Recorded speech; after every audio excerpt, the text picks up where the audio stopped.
Well, it's that special time of it's night right now. Yeah. So if you're watching this at night, guten Tag.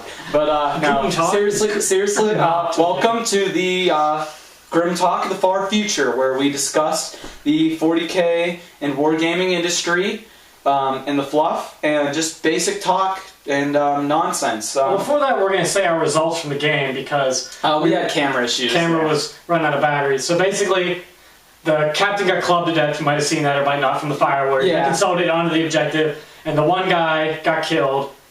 And I had two objectives to his one.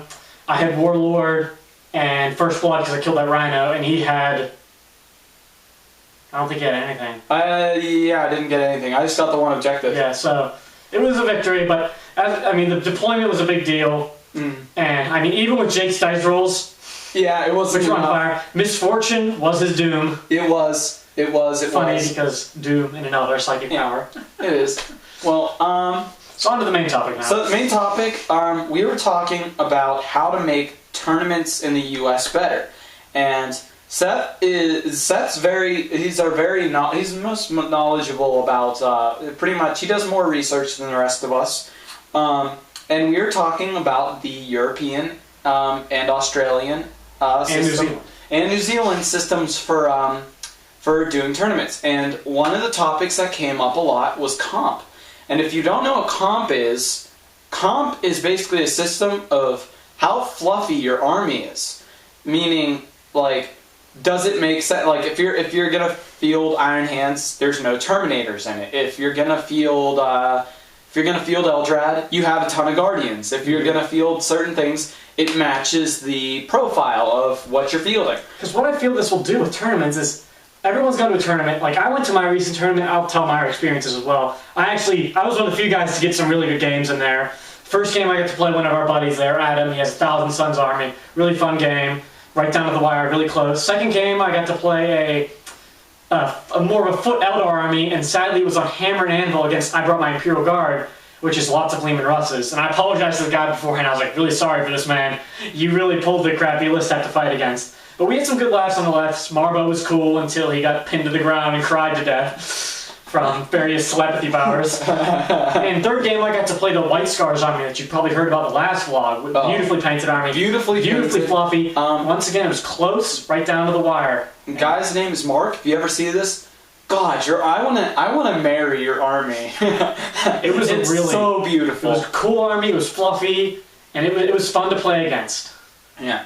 So basically, comp, it makes the tournament more diverse. So that way you're not seeing...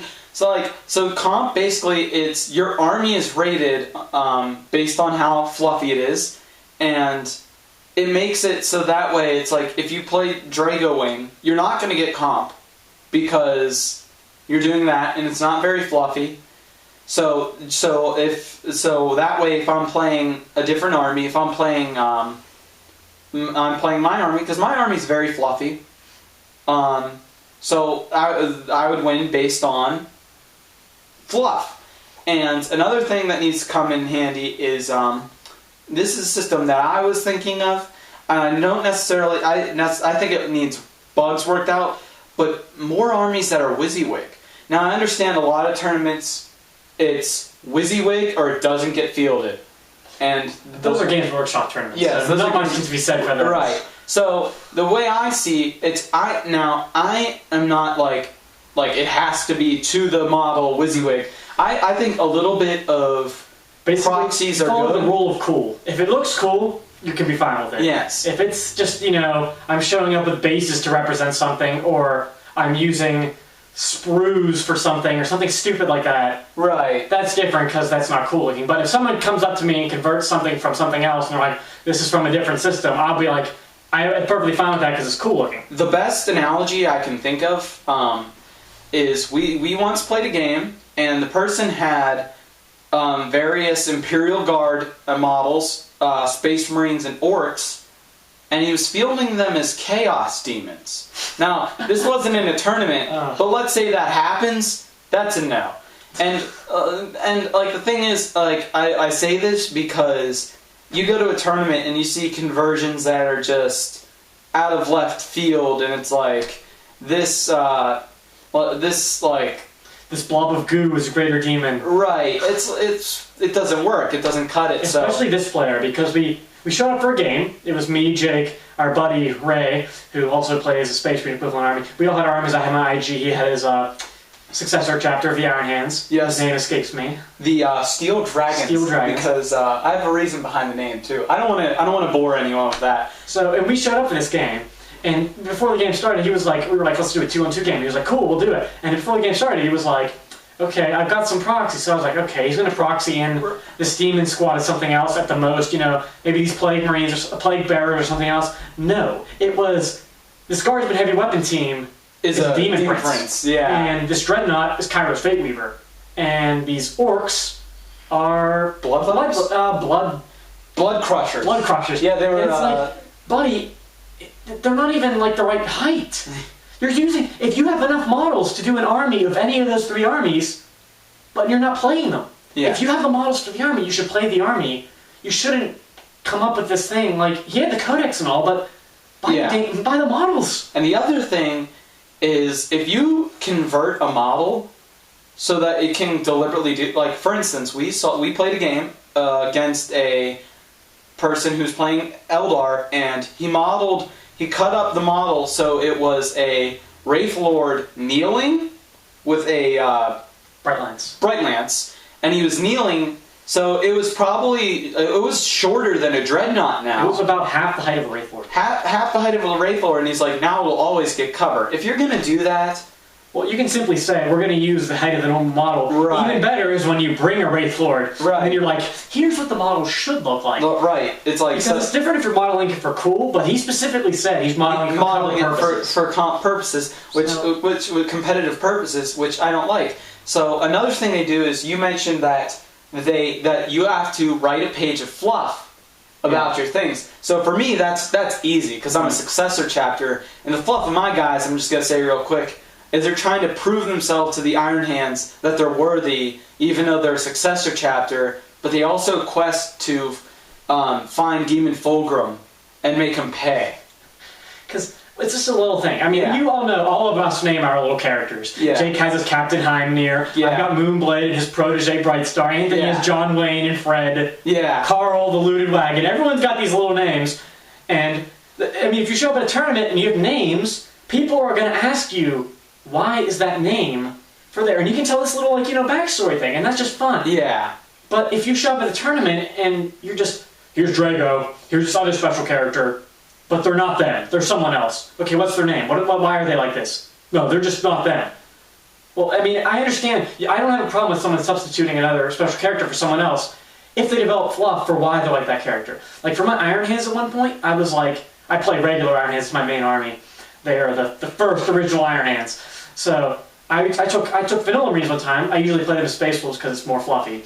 Yeah. No matter, people's like power gaming, but I can put Terminators in their sergeants. So. Well, the one defense is you play Bjorn the Felt-Handed. Yeah. Because Bjorn is in the fluff of the Iron Hands. For those who don't know, each of the clans is like, which is their equivalents of a company, is very fiercely independent. And they're in charge of everything. They're like separate. They're not a single chapter. They're like 10 mini chapters. And in charge of some of these clans are actual dreadnoughts. 3 dreadnoughts. 3 dreadnoughts in their great council, which lead the clans. So Bjorn is like one of the clan leaders. There's actually a guy, I believe his name is Axagoras, and he's equipped the same way I equip my Bjorn. Yeah. But, I mean, I played, as going back to story, I use a Pedro Cantor count sets. Because he gets them stubborn. He makes Sternguard troops. Well, it's troops, pretty much. They can score. Scoring unit. So, I mean, in my eyes, Iron Hands are more elite, and they should be stubborn, because if you read the fluff on them, they're stubborn. And if you read Fulgrim, you saw how stubborn Ferris was. He's stubborn to his death, I guess is the correct term. Yeah, stubborn to the end, because... But it was that stubbornness that saved the other... Yes. The other chapters. He was a martyr as well, I suppose. Yeah. He's a good... I mean... If he wouldn't have stayed, they all would have died. Yeah. Well, a lot of them died anyways. Yeah, but I mean, something's better than nothing. At least the Primarchs got away. Well, Vulcan got away. He's in the war. Yep. Like most of the Loyalist Primarchs in the war. Samuel L. Jackson. Vulcan, Samuel L. Jackson would be the only guy that ever be able to play Vulcan. I made this comment once because they were like, if they cast the Primarchs like in a movie, and on DACA, I didn't know anything about this. Seth brought it to my attention. He's like, it was like who would play what, and I was like, who's gonna play Vulcan? Samuel L. Jackson. He's like, that's exactly what it said on DACA, and I'm like, what's his line gonna be? I'm sick of these MF and Dark Eldar on this MF and planet. And he's like, that's exactly what it said on DACA. I was like, so it's that common that like everyone's thinking that, but So we're gonna get back to the main topic. Yeah, main topic. I'm sorry. The tournament thing. I mean, everyone shows a tournament and sees those spam lists. Yes. They see that Long Fang spam, they see the Thunderbolt spam, they see the Razorback spam, they see the Drago Wing, they see the Purifier spam, Priests, they see the Assault spam. Yep. It's not fun to play as, because it's just boring. Yes. It's not fun to play against. Yes. If you have a fluffy reason, like if someone showed up with a fully painted Space Force army and said they were Gunnar Red Moons, who has known to have a lot of Long Fangs, that's different, because, it's fluff. Right. But if you show up unpainted, not even spray painted sometimes, right, and you're just like, Long Fangs, okay, well, they don't have that many veterans compared to the number of regular guys they have. No one takes Blood Claws, because they're not efficient. Unless you're a really fluffy player, yeah, you're not going to take Blood Claws, which is a shame. But with the comp system, you can do things that make those games more balanced. Because even if you, say, get a minor loss against one of these lists, that's considered a big deal because you're playing a fluffy list against a really powerful list. So, I mean, if you have a minor loss, for example, the comp scores will even out and it'll turn to a tie.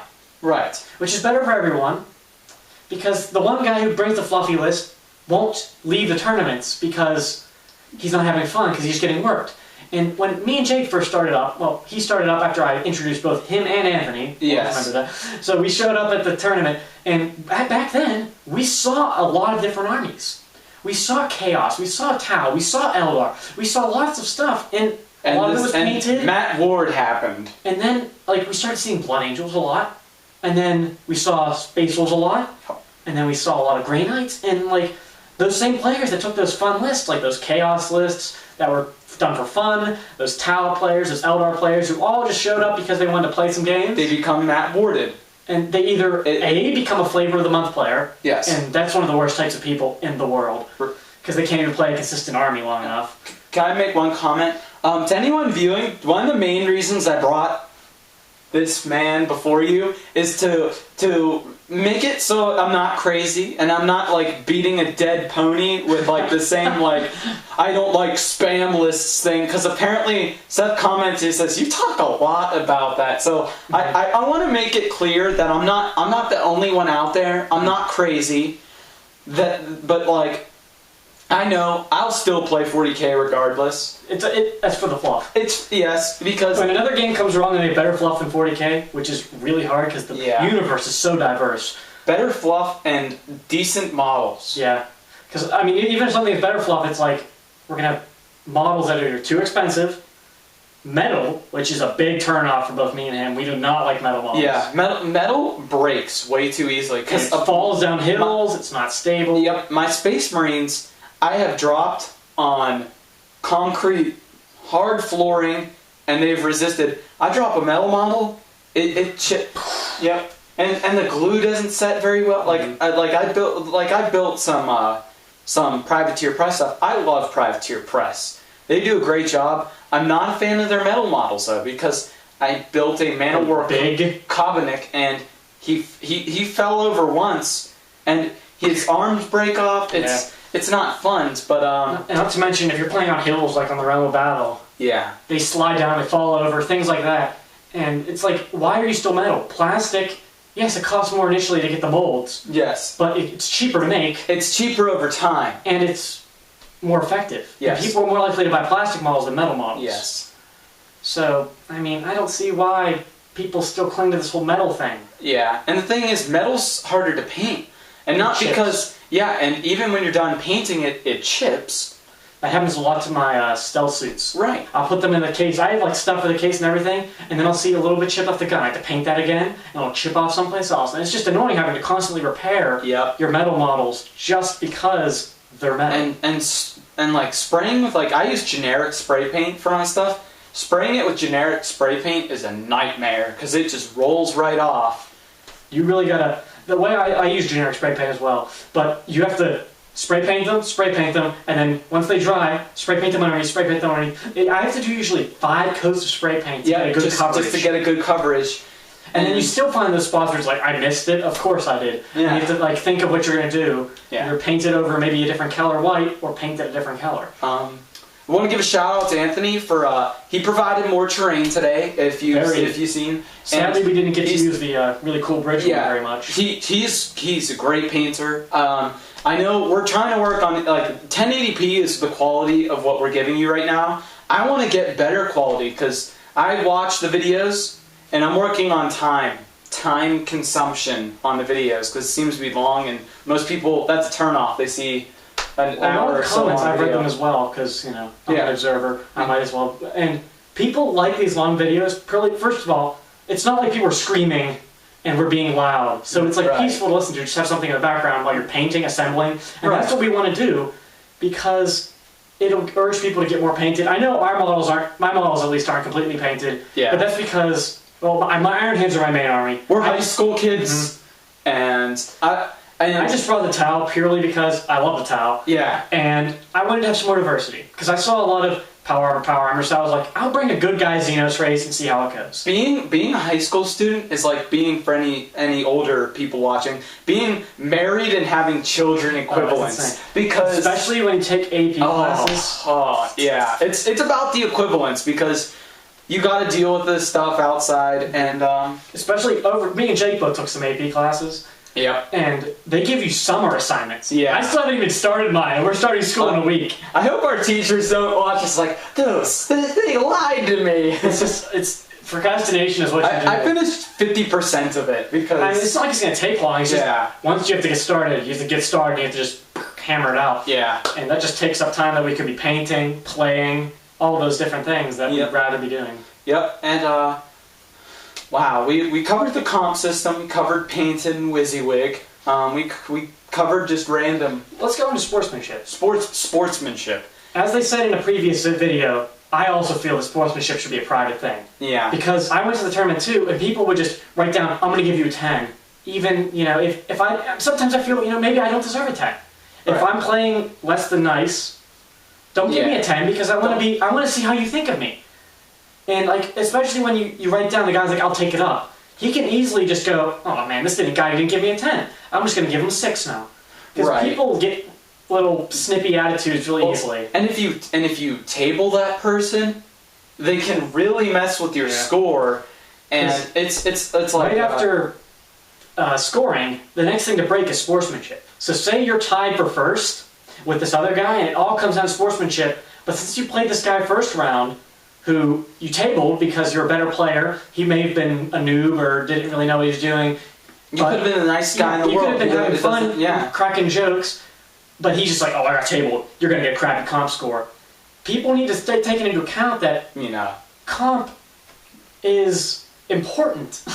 Yeah. Because right after that, comp is what sportsmanship is what. I didn't want to. There's no comp, sadly. Yeah. Not yet, at least. Yeah. Sportsmanship is important in these tournaments. Yeah. And when we had an Apocalypse tournament back in May of 2011. Now, I recently watched Apocalypticon coverage on Mini Wargaming, and I love Mini Wargaming to death, but I feel that Apocalypticon has gotten away from its roots. I watched it. I turned it off after part 3.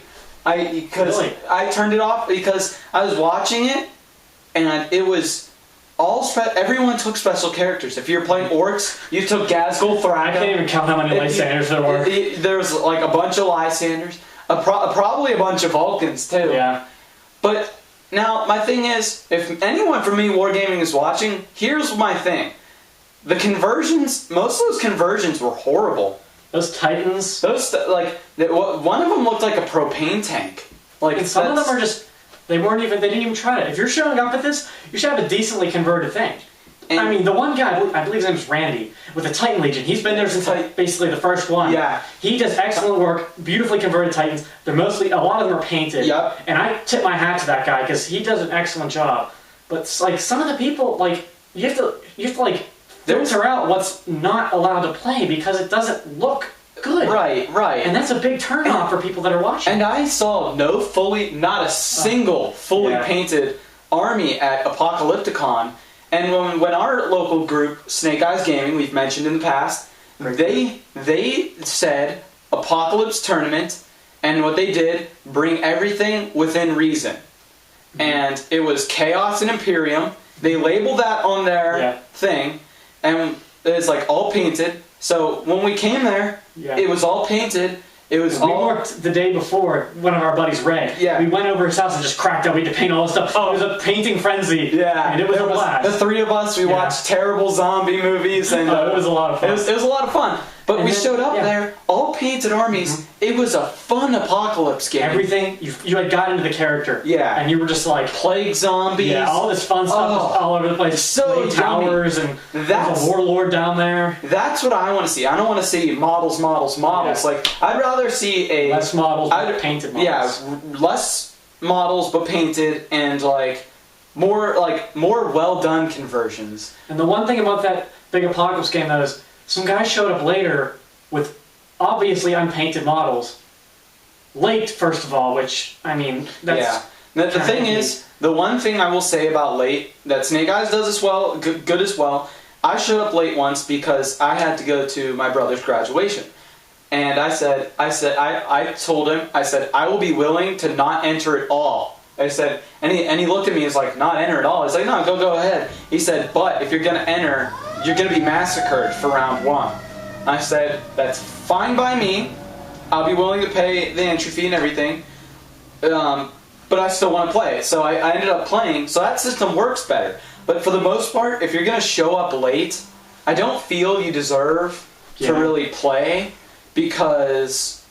especially... Scores are influence. Yeah, because... And especially in that game, all of our armies were weakened because we held the one board, basically, me and Jay combined. Yeah. We managed to wipe out the Chaos I killed Fulgrim. Yeah. And then this guy shows up with tons of stuff. They were Blood Angels, but they were Chaos, obviously. Yeah, because that was when Blood Angels were brand new. So all this stuff was flying in, and we were weakened at this point. Now, Jake was on fire with his missiles. They were taking down Storm Raven left and right. I had two tactical... This is when I first started, too. I had 2 tactical squads, and one tactical squad shot at the Storm Raven, hits...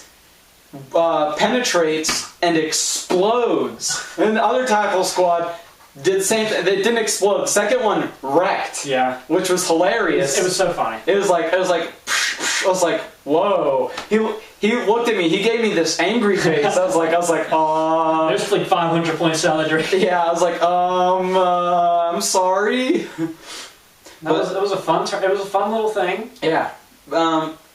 Basically artisticness. Like that's why I wargame. That's what originally drew me in, the whole artistic. Well, Jake and I were big fans of Halo back in the day. 8th grade we met and we were just chatting about Halo, reading the books, playing Halo online and working up, kicking the news. It was a very awkward first meeting for us. Because I sat down. We had this very strange 8th grade science teacher, and first day I was the last one there, and I'm like, "Where's my?" I kept my head down. Like I specifically remember my head was down. Yeah, he had long hair. And I'd had long hair, not as luscious as our good Seth here, but I was looking down. I was like the sad little boy, and I sit down next to Seth here. And I'm like looking at what he's reading. He was reading a 40K novel of some sort at the time.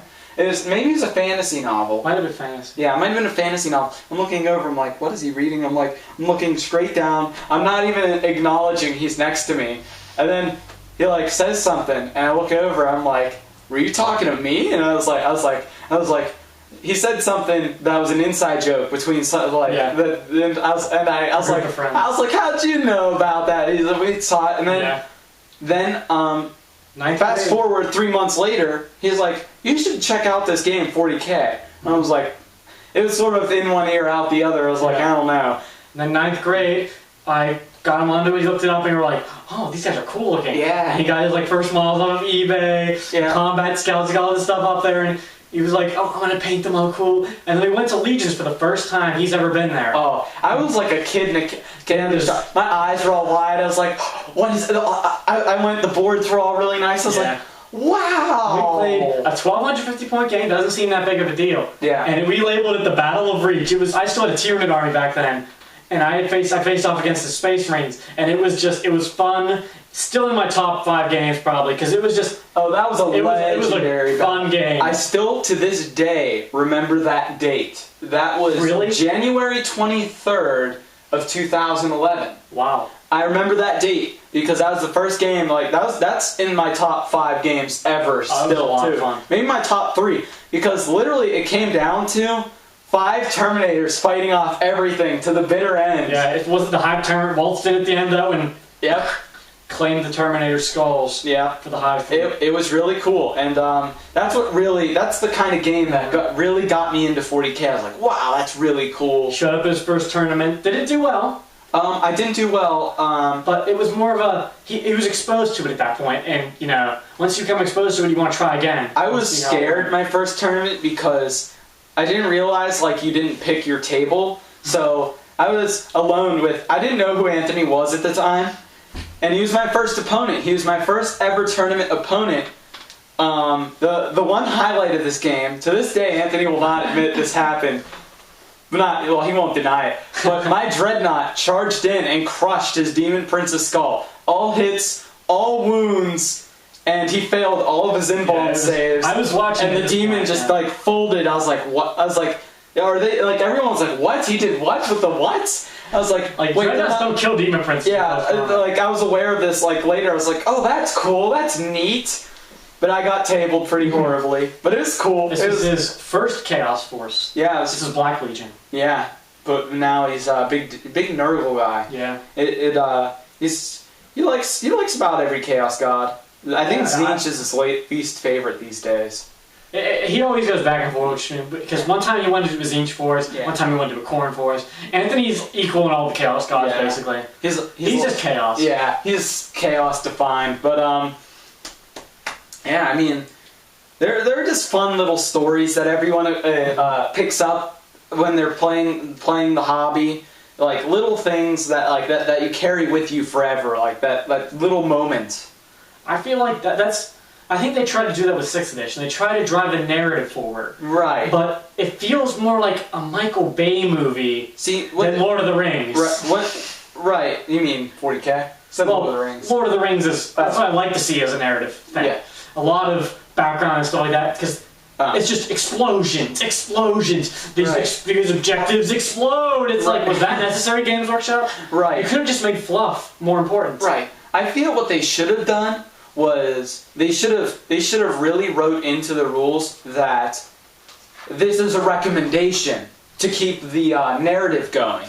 Like, you don't have to roll Mysterious Terrain if you feel like it should be agreed upon before. I mean, we rarely, if we roll Mysterious Terrain, we roll the river. Otherwise, it's too much. Because if you have forests everywhere, it's like and the random objectives, it's just too much. We too much to remember. We try to keep the game more 5th edition, except to a degree, with like cover being the more of the random elements we got rid of. Because it's not fantasy. Yes. I love fantasy. You probably know this. I'm a big fan of fantasy. But 40K and random, I feel... It doesn't fit. And we are discussing why we don't agree with random charge length. And here's why. Seth defined this very well. The exact words he used was, in 40K, a squad is made up... It's a squad of individuals. Mm-hmm. And in fantasy... It's individuals that make up a squad. So it's like the random charge length, the front guy might trip over, and then the back guys... That's one big unit. If, say the guys in the back don't hear the whole blazing war horn or the guy screaming at the top of his lungs to charge, that makes more sense because it's a big unit. Like 20-some guys, 40-some guys, a huge unit. And 40K... It's a guy on a communicator going... He goes... Go get him! Like you're not going to get that up as well, and especially... Since 6 inches, isn't that like... It's not that big of a charge distance. Exactly. It's not like it's like 12 inches for everybody. It's 6. Right. I feel that on any occasion, anyone should be able to roll one of the d6s. And Fleet just makes it, you can do either or. Because I feel if you roll that, like, that one, because this has happened to me many times where I was 3 inches away from a unit, and I got double ones. So it's like... A lot of times in the past, it would be like easy assault, now you have to roll. Yeah. And that can really mess you up. You can really... So, from the 6 inches in 5th edition, you could be like, I'm there, but now it's... I failed because I got a 5. I like the whole jetpack they changed in my jetpack teaser. Because I'd rather just have guaranteed 6 inches rather than have to roll. Because the one time you're like, I have to get the 6 inches, you roll a 5. Right. And then you're stuck out in the front, exactly. and your expensive command squad gets chopped to pieces by some random unit because you have to roll now. Right. And I mean, statistically, I get 1 more inch. But statistics are out the window in 40k. Yeah. It's the rolls can do anything. Sometimes you may roll amazing, sometimes you roll like crap. Apparently, I have this habit. Comment if you agree with this, that I roll really above average, where it's like I roll, but like nothing bad seems to ever happen. If you agree with this, I mean, by all means, I will accept this. He's a monster when it comes to difficult terrain. Yeah, but he never moves less than 4 inches with difficult terrain, ever.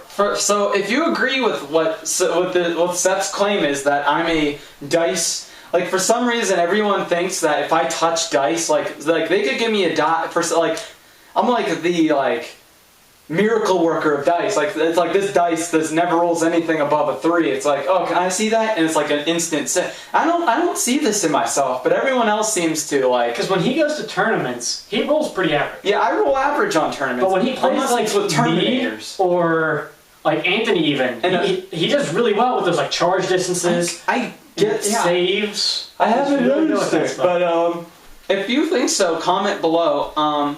Another thing, we're trying to work more on just more stuff for you guys as the viewers. So we figured we want more likes, dislikes if you don't like us. I won't get offended. Just tell why you disliked it. Yes, if you're gonna dislike. Dislike, tell me why, and if anyone says you're an idiot, I will discourage that person that says you are entitled to your opinion on our page. If you don't like it, tell me why. Don't just be like, I don't like it. And if you're gonna, like I said in the other vlog, give me death threats if you want. Death threat me. Have a good reason.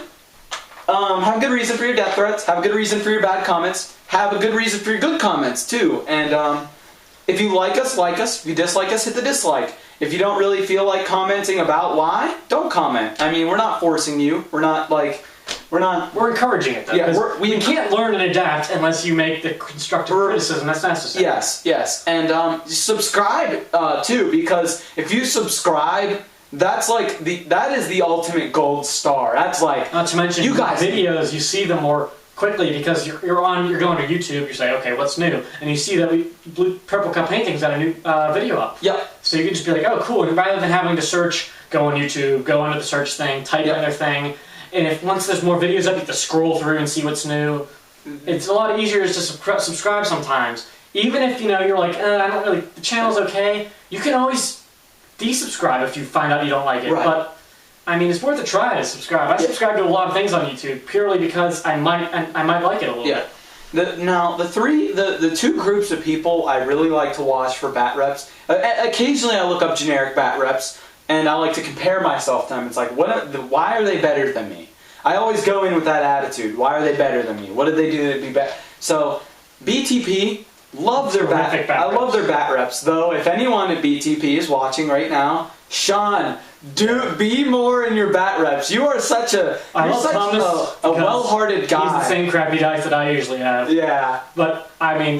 they're all well-hearted guys. I'd like to see Gene versus Sean. Yeah, that would be a laugh and a half. But also... Mini wargaming, I love their bat reps. I prefer banter bat reps because they're more fun. It seems for me like... Voiceovers lose a certain... Yeah, the voiceovers do lose that... It's not the same, you don't get that like... Oh! it seems when I watch a banter bat rep, it's more about the fun and the camaraderie. But it seems when I watch a beat map bat rep, it's more like a victory, and it's not as fun. But not that beat map bat reps are bad. I'll watch beat map bat reps regardless. It's just I'd prefer banter. There's some other channels I like as well. I like Wargaming for Fun. They're a smaller channel, but they make some excellent fantasy bat reps, and they started coming to 40K now. Yep. And they really do wargame for fun, and they have fun with it. Like the dice rolls, the main guy who runs, I believe his name's Aid. He has some of the worst dice rolls in the world, but they have fun. And I also Vol SC. There's no space whatsoever. He has some old fantasy bat reps where he used to go to tournaments in New Zealand, and there's comp systems there, and he used to have some really terrific fantasy stuff. And if you like Dawn of War Soulstorm, he has a lot of coverage of that too. So he has a lot of cool stuff, and his voiceovers are actually good because he has these pictures, but he goes through them, and he's got these little jokes in between, and some of them aren't exactly appropriate for the camera. Yeah. But it's a good watch. Now, Beasts of War, I'm not a fan of. And the thing is, I feel that they don't play the game as much. Because they make some comments that just make me cringe, like for Did you look over this codex? Yeah. When they did the Eldar Codex review and the Tau Codex review, I'm convinced they didn't even read the codex. Right. Because they were just making some accusations. Didn't they say that Dire Avengers were bad? Yeah, many comments on DACA are like, Dire Avengers, the only troop choice that actually makes up its point value. It's like, Dire Avengers Unless they're talking about Space Wolves, they'll listen to anything Beast of War says. I don't want to say that. That's really negative. Well, don't make me edit this. I'm just saying. Don't make Anthony Their material was better in the beginning. When they used to overview the books when they came out, I used to watch those because I paint and I'd listen to them because they used to have some nice little things to say. They become more negative, I feel. Yeah. And I feel they're really good when it comes to their model coverage, the unboxing and the assembling stuff. I think they should stick more of that. I mean, I don't want to be I'm not the ultimate judge on YouTube, but I feel like this is my chance. I mean, if you go on forums too, a lot of people have gotten a lot more negative towards Beasts of War because they have gotten more negative. Right. And I mean, the one guy was there. I don't even remember his name. Not Daryl, the other guy. He used to have better stuff that he used to say, but apparently he's not as many videos now, and he used to have a lot of stuff he can contribute. Now, Daryl's great with Space Wolves and Marines usually in general, but if you're going to talk about Eldar or Tau, read the Codex or get somebody in there that knows the Codex really well. Right. Before you start throwing out these accusations of stuff. They said a commander should be ballistic skill 8. Why? There's no need for that. Yeah, what do you need ballistic skill 8 for? No one goes higher than 8, really. No one goes higher than 5 unless you're a Vindicare assassin. Yeah, exactly. So it's the 2 and then the reroll of a 3? I think it's a 4. A 4? But still, that's plenty. If you're missing with that... who's the highest ballistic skill model? I think it might be the Vindicare. What's ballistic skill on Vindicare? 8? Mm-hmm.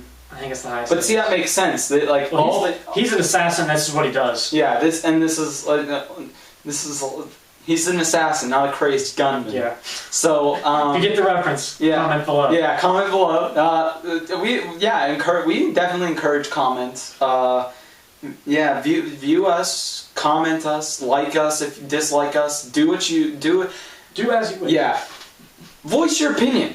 That's what we want to see. So, it's not democracy unless you say something. Right. Or maybe we should say some off things. Just I'd never do that. I'm not gonna start speaking in strange tongues. Yeah. What's up with this? Pretend to be possessed for the camera. Start flailing your arms out. But till next time. This is Seth, our new bat rep guy, along with me. Yeah. I'm hoping to represent the Xenos. Yeah.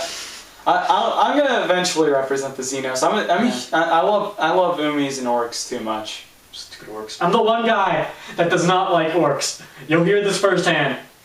Not a fan of the orcs. Not a fan of the orcs. But they're so funny. Everything they do. Everything is so simple with them. It's you name a gun. It's wow, that makes a loud boom. It's what are we gonna call this gun? Stupid makes orcs. a loud boom. Someone's I know, it's called a boom gun. That guy was considered smart. That guy was considered... Exactly. It's that, it's like that thing over there. I'm hoping to get an Eldar army together, rather large. I've got a lot of models at home, a lot of Guardians actually. So hopefully I can get some stuff other than Guardians because I'm not a big fan. But I'm hoping to get an Eldar army too together to have between the Tau and the Eldar. I'd like to ally them back and forth just for different flavor and things. Oh, and one last comment before we go. If you are wondering, any lady watchers, Seth is available. Nah, I'm joking. Yeah. Last spiel, like, comments, subscribe.